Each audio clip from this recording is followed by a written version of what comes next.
Janice Fitzgerald, the Director of the Brockton Council on Aging. I would like to welcome you to our new program, Senior Safety. Since everyone is practicing social distancing and staying home to help keep themselves safe, the need to develop a program to bring valuable information and resources out to our senior community arose. As a cooperative effort between the Brockton Triad, Plymouth County District Attorney Tim Cruz, Plymouth County Sheriff Joe McDonald, the Brockton Council on Aging, and Brockton Cable Access TV, we are proud to present this program. The Senior Safety Program has been designed to be educational, informative, and lighthearted. It will cover a wide array of topics, which will include public safety, supportive services, and community interests. The topics we chose for this episode are phishing scams in depth. We will be exploring some of the recent scams that have surfaced in our area during COVID-19. Our guests for this segment include Plymouth County District Attorney Tim Cruz, Ruthie Graham, and Marge Shepard. At this time, I have the privilege to introduce District Attorney Tim Cruz. Thank you, Janice, and thanks, Ruthie and Marge. It's great to be part of these programs that we're doing all throughout the county on cable in these very different and difficult times.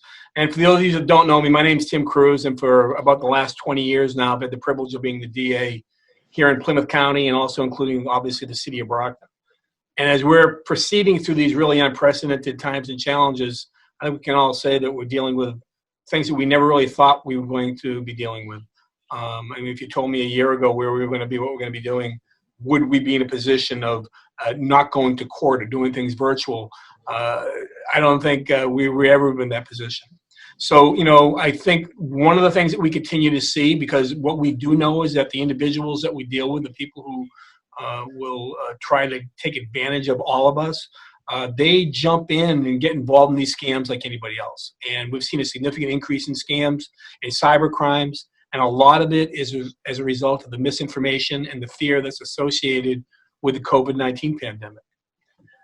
The FBI, IC3, Internet Crime Complaint Center, has reported that in 2019, there's been $57 million that have been lost due to phishing scams. And like I said, there are people out there who will try to steal your information and steal your monies, all the things you've worked hard for your whole life. And it's really important that while we're trying to all stay healthy and stay safe, we at the same time remain vigilant and watch our information every time we pick up the phones or that we go online. Thank you. Ruthie, did you have a question? Yes. Hello, District Attorney and everybody. District Attorney Cruz, could you tell us what a phishing scam is and how long these types of scams have been around? Sure, Ruthie. I mean, for those of you that don't know what a phishing scam is, first of all, it's phishing with a PH, not an F like we're going fishing. Phishing is a very broad term for any type of online scam where criminals send an email or a text to people which appears to be coming from a legitimate company. The scam, what it would normally do, it involves an alarming ruse to startle you so that you'll be inclined to follow their instructions and provide sensitive personal information that maybe you normally wouldn't do. Most of the emails, most of the text messages have what's known as malware incorporated into them, and it contains misleading and also false links. So phishing scams have been around really since the 1990s, when a group of individuals created an algorithm, a math equation, to generate credit card numbers in order to create fake AOL accounts. These fake AOL accounts were used to spam legitimate AOL accounts in an attempt to obtain people's personal data. So as we all recall, AOL, America Online, was the company people used to access the newly created World Wide Web back then, which we now know is the internet. So right from the start, these individuals had figured out a way to utilize the internet for their own illegal gain. In the 2000s, phishing scams became a little bit more sophisticated, and they began to utilize people's email accounts to send malware through attached documents in their email. There was a scam going on earlier on regarding the love bug scam, and people all over the world were receiving emails with the title of "I love you," and this made national news at the time. This particular email scam contained an attached letter that when the unsuspecting user opened the attached letter, the malware automatically downloaded onto the computer system and compromised all of their personal data that they stored in their computer. Today, with all the technology that we're using, phishing scams continue to evolve almost on a daily basis. They become much more varied in their approach, and they are potentially more dangerous than ever.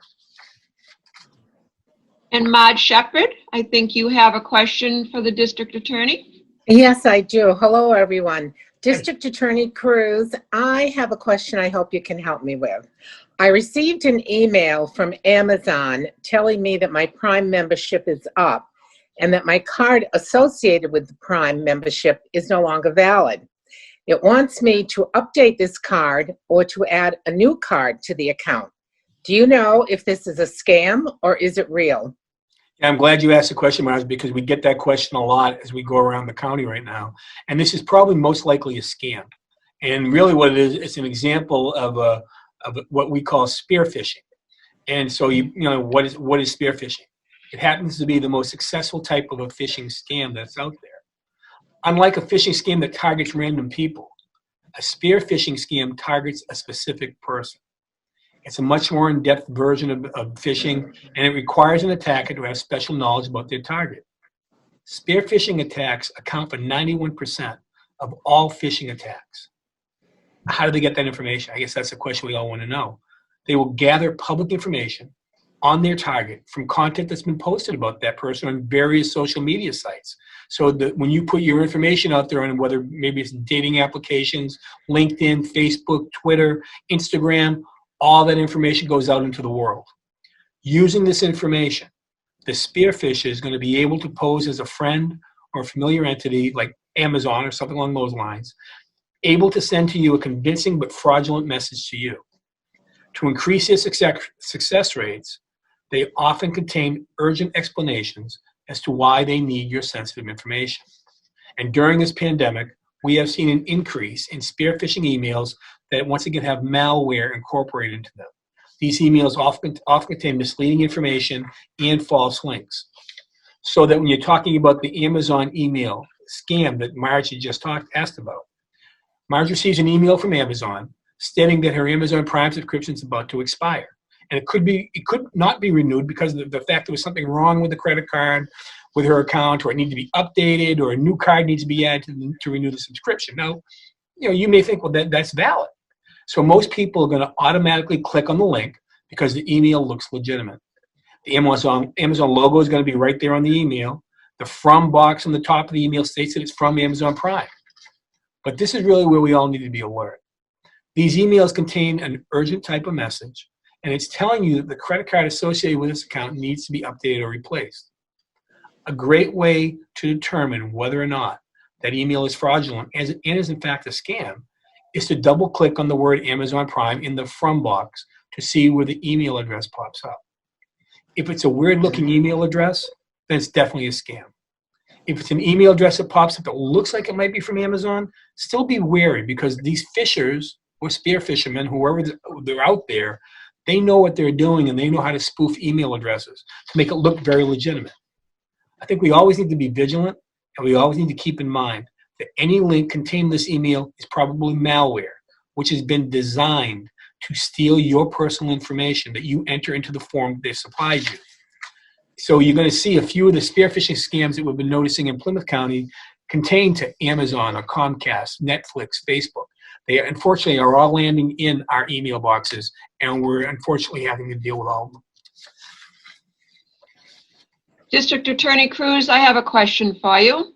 I recently received a text message stating that I had a package being delivered, and the text had a tracking code and a link to set up delivery options. Is this legitimate? Yeah, Janice, we've received an abundance of reports like this also, and I think we all get them on our phones or on our computers every day.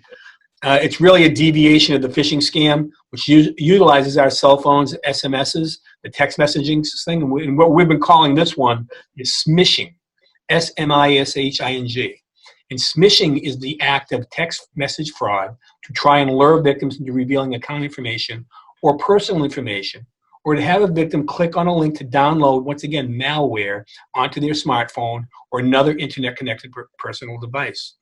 The text message, once again, is going to often contain a link to a fraudulent website. And that's when they start asking you for your personal information or your login credentials. When they start asking you for that information, that should really get your antenna up that something's not right. This type of, it's really confusing, I think, nowadays, especially because of COVID, because of, the pandemic. A lot of us are inside, and a lot of us are doing shopping online. So a legitimate company, you would think, would be sending you these things. But if we all look at it and we all think about it for a moment, a legitimate company is going to inform you of your shipping and delivery options at the time when you place your order on their site. They ask you that. You remember that because of the fact that they ask you if you want it regular mail, you want it express mail. If they're charging you a fee, it's going to cost more money. So they're going to deal with it then. They're not going to have it outside your front door waiting for you to come at that point. So you may be legitimately texted from your company, of Amazon, whoever you purchase an item from, that your package is scheduled to be delivered or that it has been delivered, but they would not contact you in a text, a subsequent text, to set up the delivery. So we have a lot of people that are reporting to us that they're receiving smishing texts from FedEx, UPS, Post Office, and Amazon. And each one of these smishing texts have a similar message. They state that a package was en route, but a delivery time needs to be set up. And once again, remember, these guys are good. The text looks legit. The link will bring you to a page with a company's logo. It'll ask you to log in to set up the delivery time. The text very well may also have a tracking code for the package, which gives, once again, the appearance of security and lends credibility to the message. And once again, it's very difficult to detect, which is why we all have to remain on guard. You just may assume coincidentally that you ordered something online. You assume this is a text that is related to your purchase. But once again, if you click on the link for a delivery setup and it brings you to a form that starts asking you for your financial or your personal information, be alert and immediately click out of it. That is malware, and it is designed to steal your information. That's its sole purpose. The companies that you're dealing with that you have already reached out to will have your information. They're not going to reach out back to you. Any companies are going to be doing this and ask you for information that they already have. Great, thank you. Ruthie? Yes, I have another question, District Attorney Cruz. I received a voicemail from the IRS telling me that there was something wrong with my tax return, and if I don't call back, there will be a warrant for my arrest. I checked my caller ID, and a call from the IRS was there. Is this legitimate? Will I really be arrested? Ruthie, this is a scam. And just so everybody's aware, this IRS scam has been going around for a while in our county and in the Commonwealth of Massachusetts. And really, once again, when you break it down, it's really another form of a phishing scam. This one called vishing with a V, voicemail phishing. We all really need to be extra vigilant right now with these type of scams because they utilize our home telephones, our cell phones, and our voicemails. Remember, these guys know what they're doing. They're good at it, and they don't need a lot from you. About 3/4 of the fraud complaints reported to the Federal Trade Commission involve contact with consumers by telephone vishing. In reporting vishing scams, the caller claims to represent either the IRS, Medicare, Social Security Administration, financial institutions, and credit card companies. And there's always a frantic sense of urgency. You notice that? In all of these issues, it's always something urgent that they need. They're going to try to, once again, tap into your sense of fear, telling you there's a problem with your account or that you'll be arrested. They may ask you for information by asking you to confirm your name, your address, your birth date, your social security number, your bank account. They may trick you, they will trick you to try to think it's legit because they're already going to have some of the information at hand. And their goal is to get the remaining information that they don't have, but what they need in order to make sure they can get their scam going. You know, I always tell when I go out and talk at, when we used to have our senior luncheons and I talk to people or I go to COAs, you know, it's kind of a joke, but it's really the truth, is that, you know, when police officers, you know, the big secret in law enforcement, you know, if the police are going to come and arrest you, they're not going to tell you that. They're just going to come and arrest you. So when you have these IRS people calling you up, threatening you that they're going to come arrest you, hang up. It is not true. Unless you have initiated or requested the contact with this outside agency, please understand that the majority of the federal agencies will never initiate a conversation with you by phone, email, text messages, or other social media platforms to request personal or financial information. If they contact you, they normally will contact you through certified mail and regular mail. That's the way they're going to reach out to you. So if somebody is calling you and threatening you that if you don't act, we're going to have you arrested. If you are talking to a person, a government employee who is saying these things, ask for their supervisor. And if it's legit, they'll give you a supervisor and you can make a real complaint. But they're never going to say, we're going to take away your Social Security information. We're going to come and kick your door in and arrest you. They will not do that. And when they start doing that, hang up your phone. Okay, thank you. Marge, I think you had another question. Yes, I do. DA Cruz, what should we do if we receive a phishing call?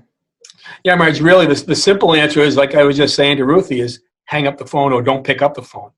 It's very tempting to pick up the phone. I understand that. We all have voicemail. Let them go to voicemail.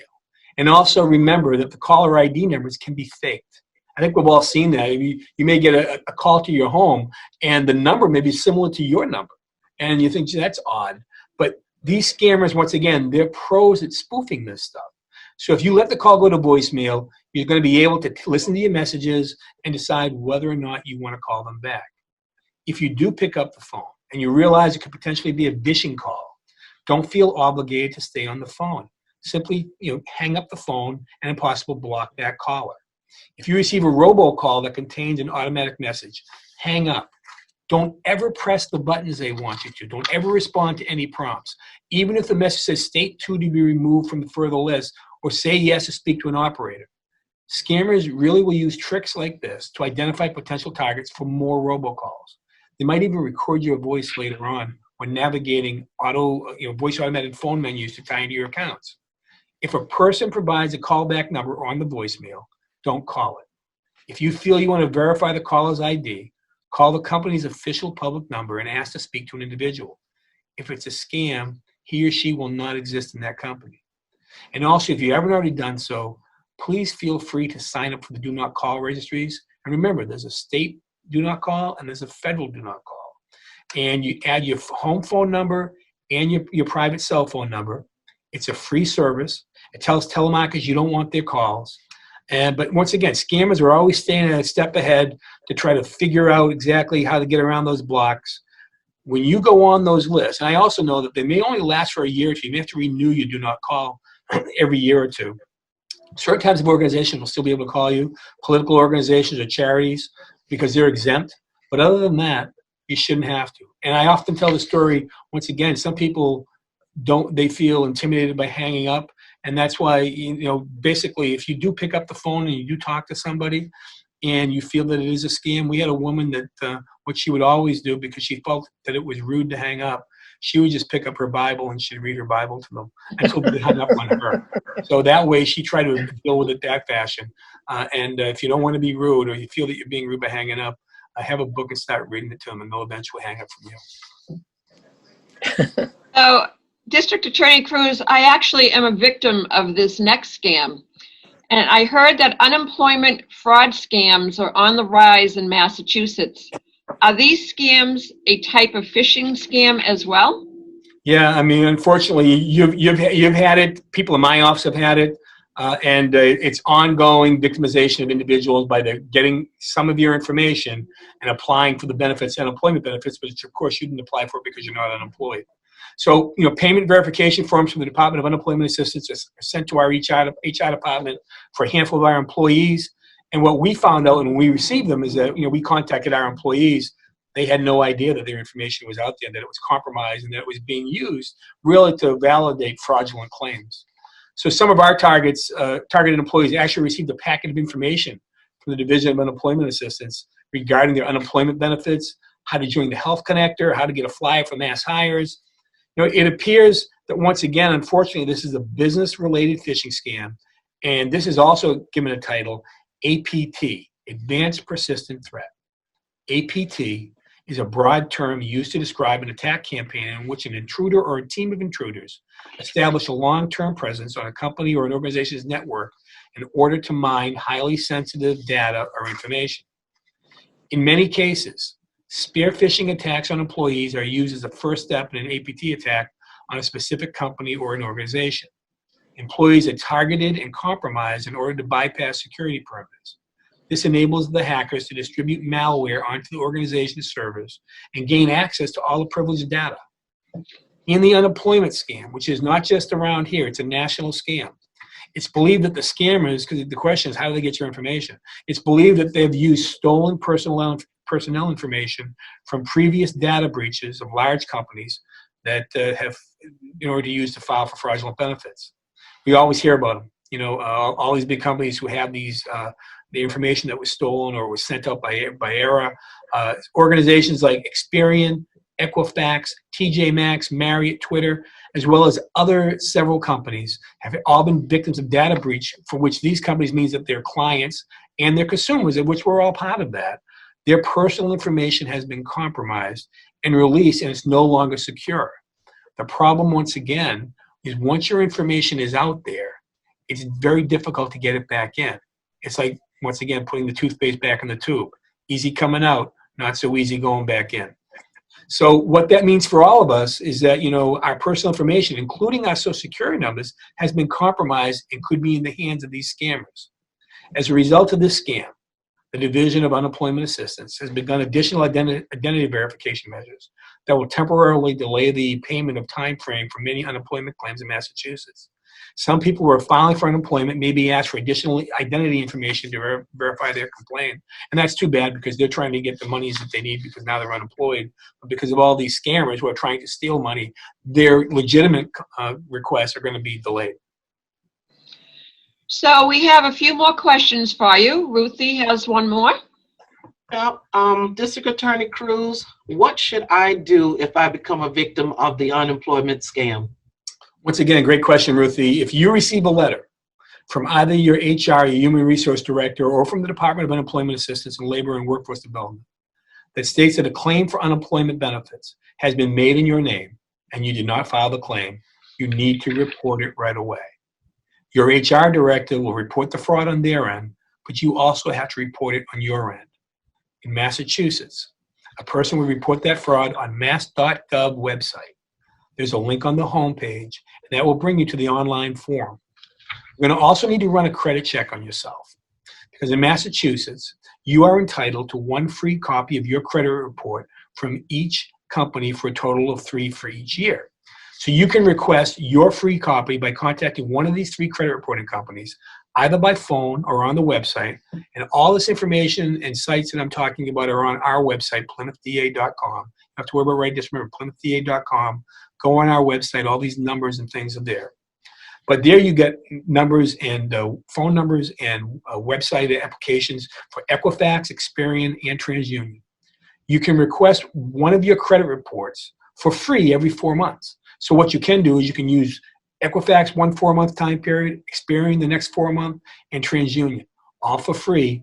And they'll be able to tell you, you'll be able to look at your own credit card report to see whether or not there's something there that you just either don't recall, there's something there that doesn't make any sense to you, and make sure that, you know, you're in a position that you can watch and monitor your own stuff. Because if you don't do that, you know, once again, the stuff, when it gets out, these people aren't waiting for us to catch them. They're out there using our information, and someday you may get something which you're not really ready for. So while you're on one of these 3 credit reporting companies, you should also file a fraud report with them and request a fraud alert placed in your credit report. A fraud alert's not going to freeze your accounts. It will merely alert financial institutions and credit card companies that your personal information has been compromised and your identity needs to be verified before a new account is opened in your name. This step is really important. With the unemployment scam, the scammers have been known to open up accounts in the victim's name and have benefits direct deposited into that account without the victim's knowledge. Also, for your protection, you should file a report with the Federal Trade Commission. You can find a link to their reporting page at ftc.gov. So Marge has a great question for you.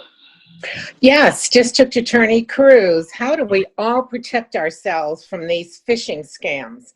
There seem to be so many.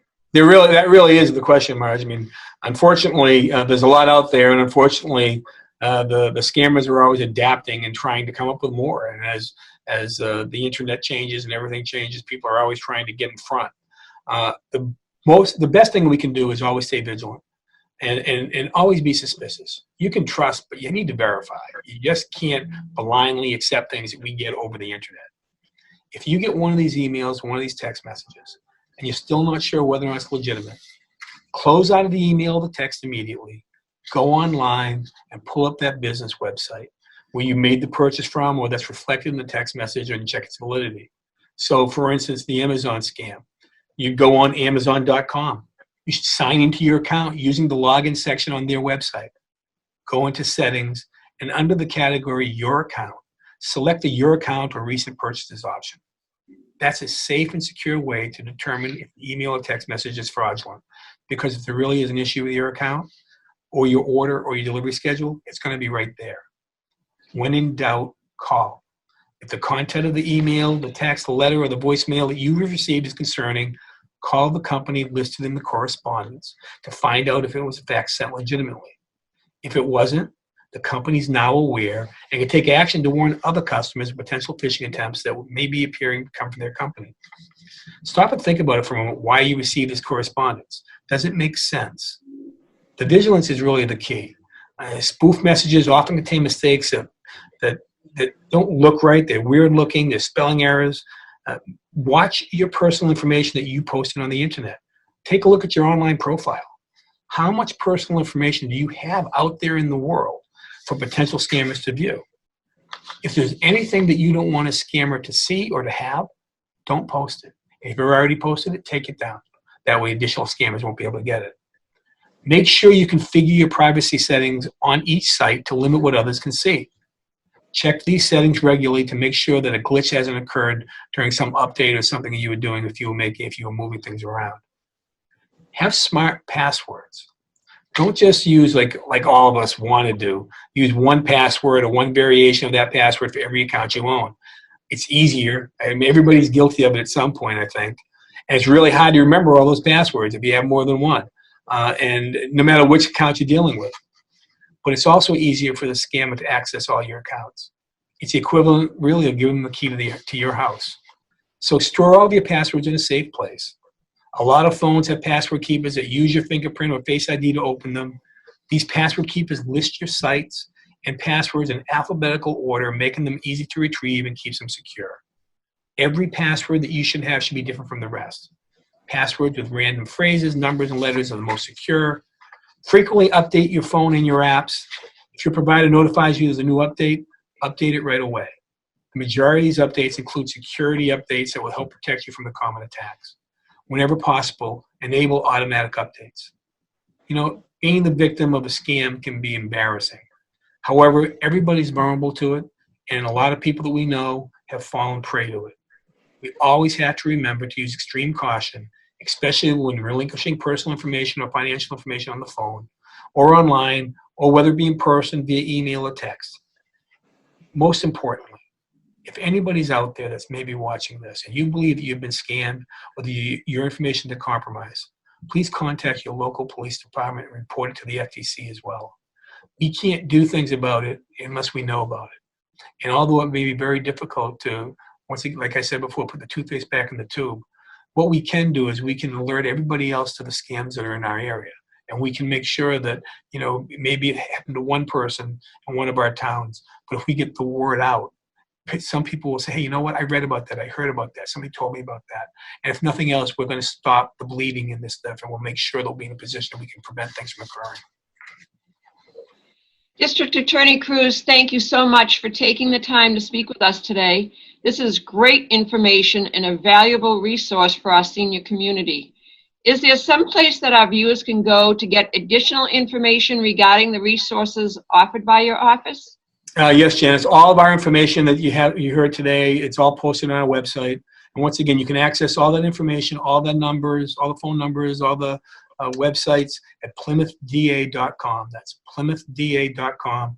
And I want to thank you, everybody, for, Ruthie, Marge, Janice, thank you so much for allowing me to come on today and just spending a little bit of time talking about what we're all dealing with right now.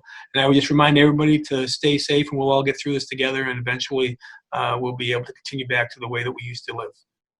And again, thank you, District Attorney Cruz, for coming to our program. And I want to extend a special thank you to Ruthie Graham and Marge Shepard for coming on and asking such insightful questions. I would like to thank all of you at home for tuning in to watch this show. This wraps up our episode of Senior Safety. I look forward to seeing you again. Bye now.